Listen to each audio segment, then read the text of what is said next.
तो अब आता है हमारा question number 3, exercise 4.2। Give the step you will use to separate the variable and then solve the equation.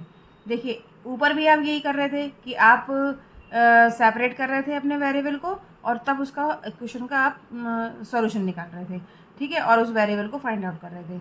लेकिन यहाँ पर क्या है कि वहाँ तो प्लस और माइनस ही था, फिर डिवीज़न का भी आपने सीख लिया, मल्टीप्लिकेशन भी आपने सीख लिया कि आप मल्टीप्लाई करना पड़ता है आपको, कभी कभी अपने वेरिएबल को सेपरेट करने के लिए कभी कभी आपको डिवाइड भी करना पड़ता है। लेकिन यहाँ आपको देख रहे हो कि इस इक्वेशन में आपको अपने वेरिएबल को फाइंड आउट करने के लिए यहाँ पर इस 2 को भी हटाना पड़ेगा और इस 3 को भी हटाना पड़ेगा। दैट मीन्स कि आपको यहाँ पर प्लस वाला काम और माइनस वाला काम भी करना पड़ेगा और आपको मल्टीप्लाई और डिवीज़न वाला भी काम करना पड़ेगा।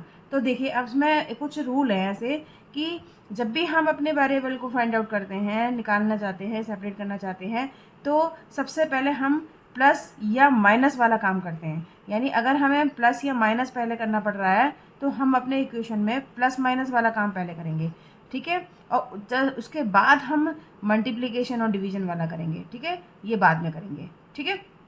तो अब आप इस बात को यहाँ पर क्वेश्चन से पूरी तरह समझ जाएंगे कि इसको हम कैसे कर रहे हैं। तो यहाँ पर देखिए आप सबसे पहले अब हमें क्या करना है, ये देखो मल्टीप्लाई वाला है लेकिन ये यहाँ पर प्लस वाला माइनस वाला है। तो यहाँ पर हम क्या करेंगे, पहले हम प्लस माइनस वाला काम करते हैं, ठीक है। तो अब हमें यहाँ पे क्या करना पड़ेगा, इस 2 को हटाने के लिए, ये माइनस का 2 है तो प्लस का 2 अगर हम कर देंगे तो ये दोनों एक दूसरे को कैंसिल आउट कर देंगे। तब यहाँ पर अब आपका बाद में बचेगा 3n। अब इसको n को भी हम सेपरेट करना है तो हमें 3 को भी हटाना पड़ेगा।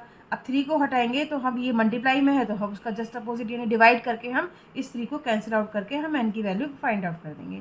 तो अब देखिए करते कैसे हैं। तो सबसे पहले हम क्या करेंगे, 3n माइनस 2 है तो इस 2 को हटाने के लिए हमें प्लस 2 हमें यहाँ पर ऐड करना पड़ेगा और यहाँ पर आपने ऐड किया है तो यहाँ पर भी RHS साइड भी आपको 2 को ऐड करना पड़ेगा और आपको यहाँ पर शो करना पड़ेगा कि आपने किया क्या है। तो यहाँ पर आप पहले लिख लो, ठीक है, एड टू बोथ साइड, ठीक है, ये बोथ साइड।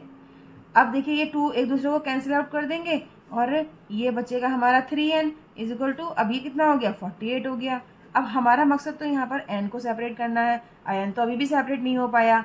तो अब हमें क्या करना पड़ेगा, जो ये 3 है इसको भी यहाँ से हटाना पड़ेगा।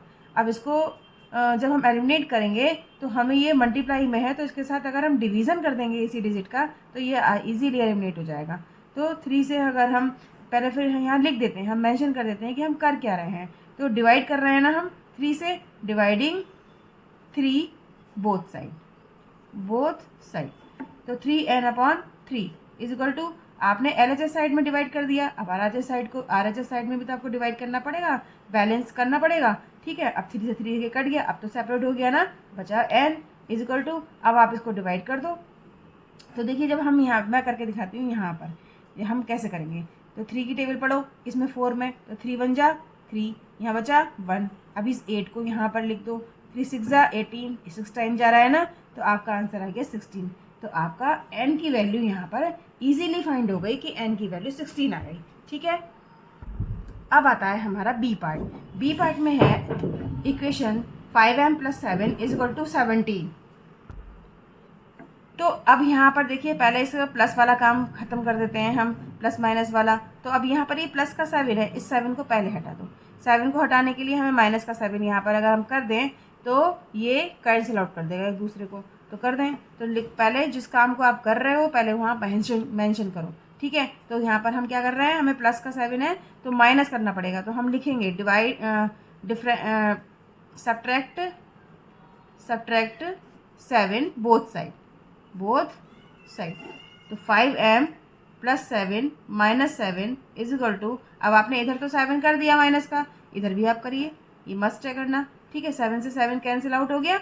अब ये बचा 5m इज इक्वल टू, अब ये बचा हमारा 10, 17 में से 7 माइनस करेंगे तो 10 आ जाएगा।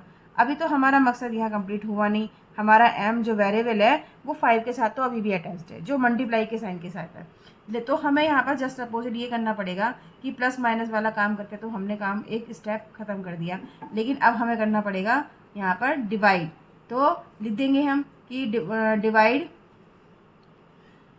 डिवाइडिंग 5 बोथ साइड, ठीक है। 5m आप यहाँ पे इसे डिवाइड कर दीजिए, और 10 यहाँ पर आपने डिवाइड करा है तो आपको RHS साइड भी डिवाइड करना पड़ेगा। अब 5 से 5 कैंसिल आउट हो गया तो m इज इक्वल टू, देखिए अब ये भी तो कैंसिल आउट हो गया, 5 की टेबल में ये 10 चला जाएगा, 5 1 जा 5, 5 2 जा 10, तो 2 आ गया ना। ये 1 से 2 को डिवाइड करोगे आप, ये देखिए 1 से 2 को डिवाइड करोगे तो 2 ही आएगा ना, ठीक है।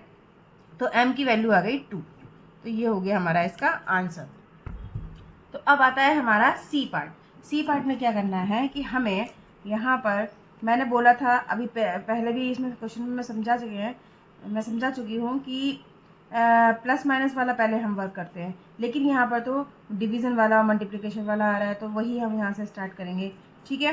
तो लिख देंगे यहाँ पर, देखो अब ये 20/3 हमें दोनों को हटाना है, ठीक है। इस 20 को भी हटाना है, 3 को भी हटाना है, तो क्या करें, अगर हम 20 से डिवाइड कर दें, क्योंकि ये 20 क्या है, p के साथ मल्टीप्लाई में है और 3 डिवीज़न में है, ठीक है। तो डिवीज़न में है तो आपको अगर 20 से अगर इसको हम जस्ट अपोजिट कर दें, यानी अभी मल्टीप्लाई में है तो डिवाइड कर दें, और 3 से ये डिवीज़न में है तो और इसका मल्टीप्लाई कर दें, तो ये दोनों एक दूसरे को कैंसिल आउट कर देंगे, ठीक है। तो लिखेंगे हम तो अब आता है क्वेश्चन नंबर सी पार्ट इसका, क्वेश्चन नंबर जो भी चल रहा है, ठीक है। तो 20p/3 इज इक्वल टू 40 है, तो यहाँ पर हमें हमारा जो p है वो 2 के साथ लगा हुआ है, 20/3 यानी यहाँ पर 20 इसके साथ मल्टीप्लिकेशन में है और 3 इसके साथ डिवीज़न में है, तो हमें तो दोनों को हटाना है, हमें p को तो सेपरेट करना है। तो सबसे पहले हम क्या करें कि मल्टीप्ली और डिवीज़न वाला काम करते हैं, क्योंकि यहाँ तो प्लस माइनस वाला कोई वर्क करना ही नहीं है। तो हम क्या करते हैं, सबसे पहले 3 से हम अगर हम मल्टीप्लाई कर देंगे तो ये 3 कैंसिल आउट हो जाएगा, तो हम ये स्टेप को यहाँ पर लिखेंगे, मेंशन करेंगे कि मल्टीप्लाई बाय 3 बोथ साइड, ठीक है, बोथ साइड 20p/3। अब यहाँ पर 3 से आप मल्टीप्लाई कर दीजिए इज इक्वल टू 40। अब आपने इधर मल्टीप्लाई करा है 3 से, तो इधर भी आपको 3 से मल्टीप्लाई करना होगा, ठीक है।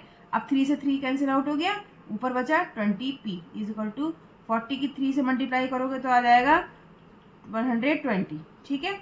अब देखिए यहाँ p किसके साथ 20 है मल्टीप्लाई में, तो इसको आप क्या करेंगे, इस 20 को हटाने के लिए, p को सेपरेट करने के लिए 20 से डिवाइड कर देंगे, तो लिखेंगे डिवाइड करेंगे, तो डिवाइड का लिखेंगे हम डिवाइडिंग बाय 20 बोथ साइड, ठीक है। तो 20p/ ये 20 से हमने डिवाइड कर दिया और हमने इधर ही साइड भी हमें डिवाइड करना ही पड़ेगा, ठीक है। 20 से 20 कैंसिल आउट हो गया तो p बचा, हो गया सेपरेट। अब ये देखो ये कैसे सॉल्व करेंगे, 0 से तो 0 कैंसिल आउट हो गया, अब 2 से ये 12 हमें काटना है, तो कितने टाइम जाएगा, 2 6 या 12, ठीक है, तो 6 आ गया। तो p की वैल्यू हमें यहाँ इजीली फाइंड हो गई कि p की वैल्यू 6 आ गई। अब है D part, 3p/10 is equal to 6, इसे कैसे सॉल्व करेंगे। तो सबसे पहले हमारा काम तो वही, हमारा मकसद है कि हमें p को सेपरेट करना है, तो सबसे पहले हम क्या करते हैं, इस 10 को हटाते हैं, ठीक है, डिवीज़न को हटाते हैं। तो हमें क्या करना पड़ेगा, इस डिवीज़न को हटाने के लिए 10 से अगर हम मल्टीप्लाई कर दें तो दोनों एक दूसरे को कैंसिल आउट कर देंगे। तो इस बात को हम मेंशन करेंगे यहाँ पर कि मल्टीप्लाई बाय 10 बोथ साइड, ठीक है। तो 3p/10 मल्टीप्लाई कर दिया 10 से इज इक्वल टू 6 इंटू 10 से इधर ही मल्टीप्लाई कर दिया। अब 10 से 10 कैंसिल आउट हो गया, यहाँ केवल 3p बचा, इज इक्वल टू 10 की 6 से मल्टीप्लाई करेंगे तो 60 आ जाएगा। अब हमारे साथ ये जो 3 है ये p के साथ मल्टीप्लिकेशन में है, तो इसको अभी हमें p को हमें सेपरेट करना पड़ेगा इससे, और सेपरेट करने के लिए हमें 3 से अगर हम डिवाइड कर दें दोनों साइड तो ये हमारा सेपरेट हो जाएगा। तो यहाँ मेंशन कर दें कि dividing by 3 both side 3p/3 is equal to, इधर किया है तो RHS साइड भी कर दो, 3 से 3 कैंसिल आउट हो गया, तो p इज इक्वल टू हो गया हमारा 3 से इसे काटोगे आप, 3 2 जा 6, ये कट गया और 0, ये 0 आ गया, तो ये आ गया हमारा p की वैल्यू 20।